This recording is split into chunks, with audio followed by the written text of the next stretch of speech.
What is up, everyone? Welcome to HiFi Turtle, where we talk about everything audiophile. Today, I'm talking about not one, but two extremely high-end audio components. This is the new North Collection from Simaudio, the 791 and the 761.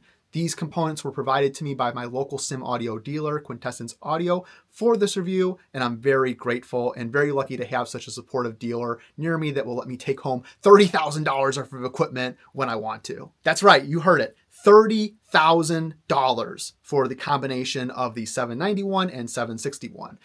$16,000 for the 791 and $14,000 for the 761. If you're familiar with the previous generation of Simaudio products, you'll probably notice that there is no longer a separate DAC and streamer and preamp. It's been condensed into a singular chassis in the 791. The 791 basically is everything that you need besides amplification and speakers. Like I said earlier, these are from the new North Collection, which represents the upper echelon of Simaudio's offerings. Although the flagship 850p and 888 power amp have not been discontinued, the North Collection draws a lot of aesthetic and performance qualities from these top tier components of Simaudio's line, especially the 888 amplifier. Most obvious in that comparison is the overall design aesthetic, and the former Neo Evolution series was some of the best designed audio equipment that I have seen flat out.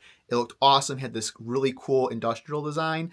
The North Collection doesn't stray too far from that. It refines it in a way that is very subtle, but makes a big impact on the overall look detail. In comparison, the North series has no visible hex screws from the top. Where the former Neo Evolution had those hex screws visible, the North Collection does not. It's a very smooth, a very sleek look. There's a little bit of reimagining when it comes to the heat sinks that looks a little like engine blocky that I think is really cool. The vents on the top of the 761 look very cool. And the Simaudio logo itself is not just put onto the top of the chassis, but has this floating effect that is also seen on the 888 amplifier. Another change that I really like is the singular blue LED on the front of the chassis is gone.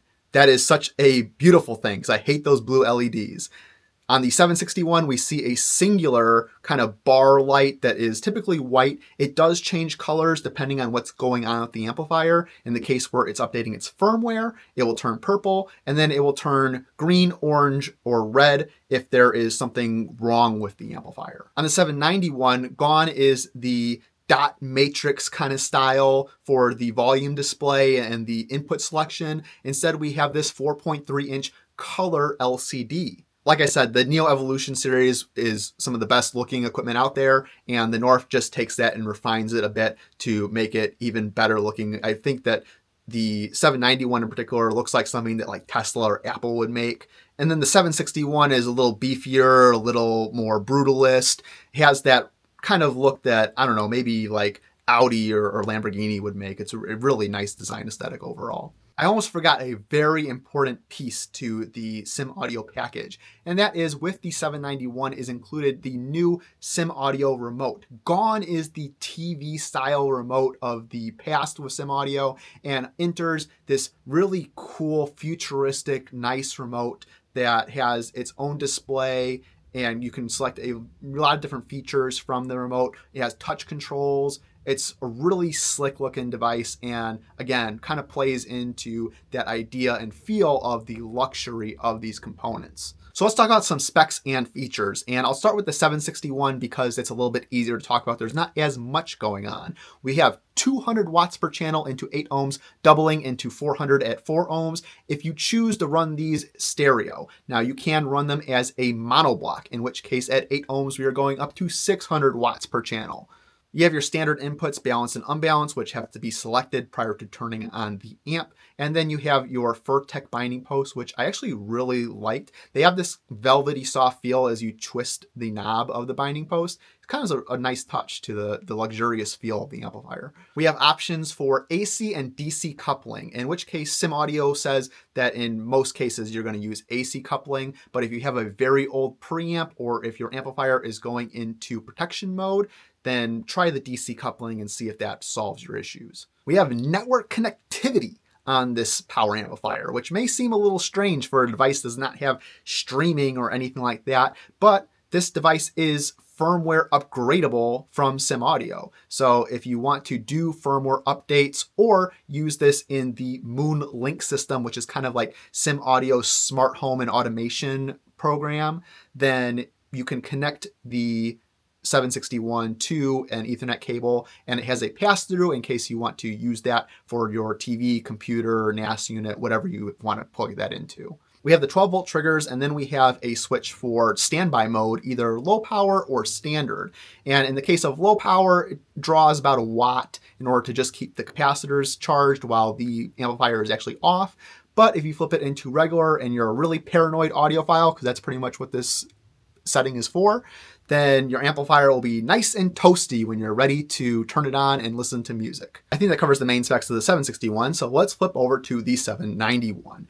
Now, the 791 has many more features to talk about because there's a lot going on here. Again, this is a streamer, DAC, preamp, and phono. While Simaudio is no stranger to the world of high-end DACs, previously offering things like the 780D, which this is the direct replacement to, the updates have been made to the latest ESS Sabre DAC chips, the 9038 Pro series, and then there is a custom FPGA that is used by Simaudio for reclocking of the digital signals. On the analog side, if you are going to use the phono or a external DAC, we have one pair of balanced and then two pairs of unbalanced connections. The analog one connection, which is the phono connection, can be selected in the settings to either be a phono preamp, or you can bypass the phono pre and just use another set of unbalanced connections. On the digital side, I think there is every input that you could ever want, including I2S, and also a USB host in order to plug in an external hard drive or flash drive containing music, so you can play your local files off of that.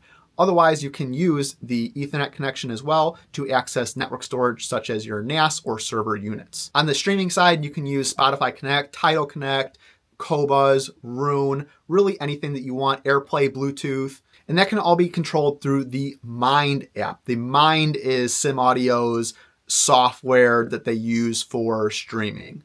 I'm going to talk more in depth about the Mind platform, but not in this video. I'm going to make a separate extended review of these products for members only. So if you want to see an extended review of more of my thoughts on some of these particular features, you're going to have to become a member of the channel. So make sure you do that if you're interested in hearing my unfiltered total thoughts on some of this stuff. And again, there are a lot of features in the 791, more than I think that are as appropriate for this video, at least unless I want to make this video 40 minutes long, because there is a lot. And it's really helpful to have the LCD screen to display those features, because if these were all just LED lights that you were selecting on the front, it would be impossible. There'd be no way that you could select all these things. So let's get to the sound of these devices. And there's a lot to cover here because there are so many components. Luckily, I'm well equipped to separate these components out and realize the differences and the performance of each individual component, as well as their combined whole.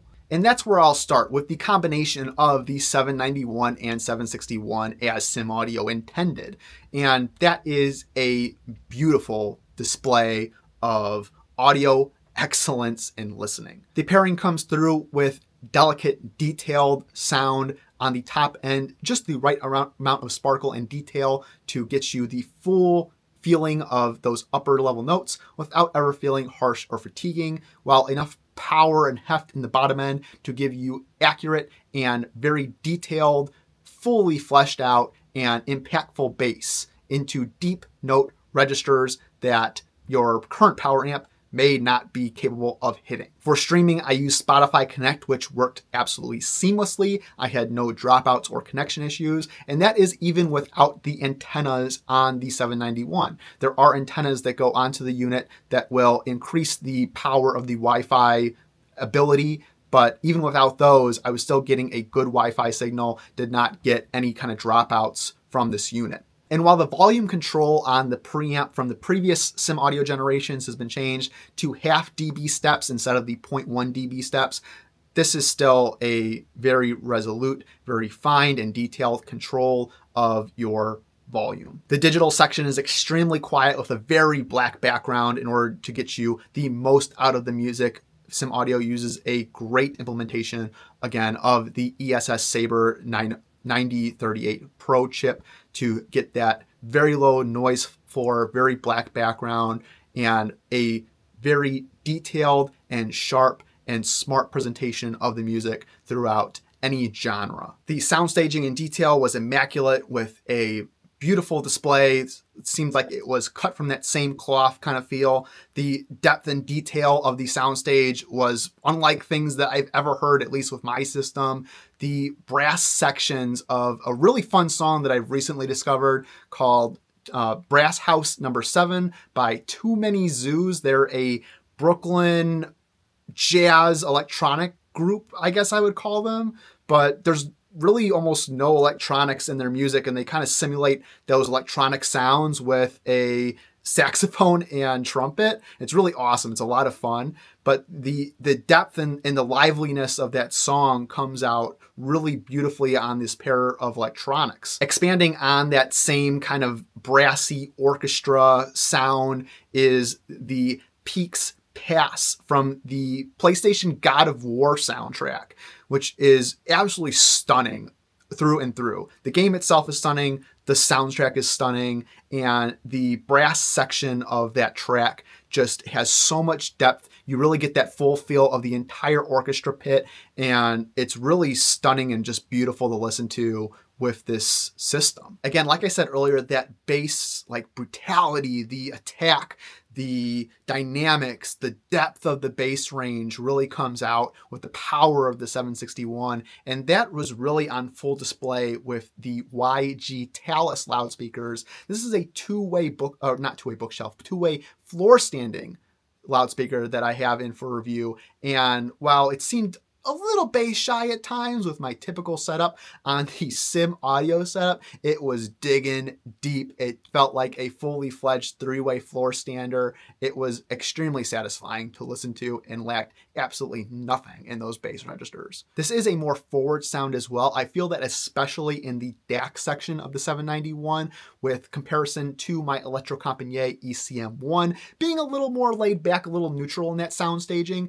It is more forward, but at the same time, again, that depth and detail that comes out in the soundstage, while it's forward at times, still has immaculate depth to where you can get the full realization of that concert or symphony or whatever have you experience from the music. I think the preamp section of the 791 really was the standout portion of the entire combination of these two components. The preamp section out of the 791 was just so stunning and so stark in difference from my benchmark LA4 with its impactfulness, its detail, its refinement around the sound, the resolution of the sound, which is so much greater. And while I felt like the LA4 has always been a very neutral and resolving preamp, it sounded so slow and underwhelming comparatively to the 791. And I think that that portion alone is the most hard for me to get over and the most difficult to unhear now that I've heard this kind of caliber of system in my room. And then the power amp comparison of the 761 and my Hagel H20.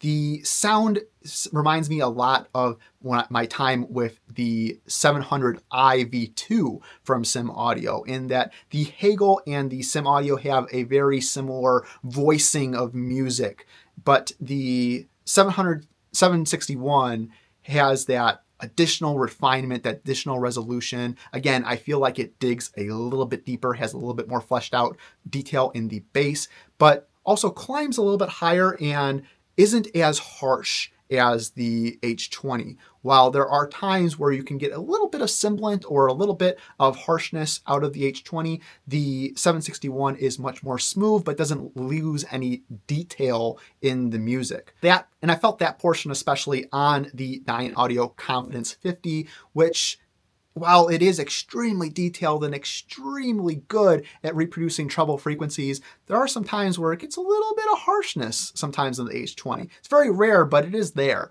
Where on the 761, I feel like that's better controlled, but I still didn't lose any of that treble detail. The mid-range vocals are extremely clear, extremely lifelike, but I felt like the pronunciation of music and lyrics were slightly better with the 761, that they were more clear, they were more pronounced. They felt like the singer was just enunciating a little bit more as they were singing in a way that I don't think I've heard quite before, where at the same time, some more stringy and steely guitars had a little bit more meat and weight to them at the same time. So overall, the combination of the 761 and 791 really are a high-end audio experience. There is a lot going on for these components, and it's pretty remarkable that Simaudio can get this kind of performance out of the 2-chassis design. Like I said before, this would take 3 or 4 chassis, even from Simaudio themselves, to get this level, and in this case with the North Collection, taking it a step further to a new level of performance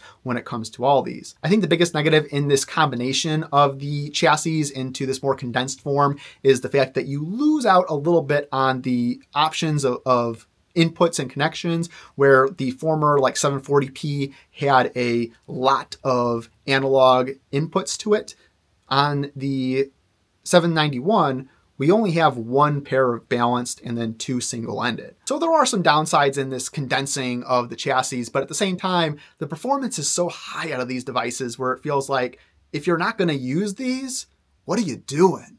And if you are going to use these and you like have something better, you would just go for the 800 series from Simaudio. Now in this video, I'm not going to talk about the phono input on the 791, but I will in my extended review on my members only section. So remember to go to that and become a member of the channel and you can see that extended review. I really enjoyed my time with the new North Collection, the 700 series of the new North Collection. I'm really grateful to Quintessence Audio, my local Simaudio dealer, who lent me these components for this review. And I'm eternally grateful for those guys. They're really the best. If you're ever in the Chicagoland area, definitely check them out. Go to their store. It's one of the best that I've ever been to in my life. Some of the best sounds I've ever heard in my life at that store as well. I hope you liked this video. If you did, make sure you hit that thumbs up, subscribe. It really helps the channel grow. Leave a comment below and view the description for other ways to help support the channel. And as always, I'll see you in the next one.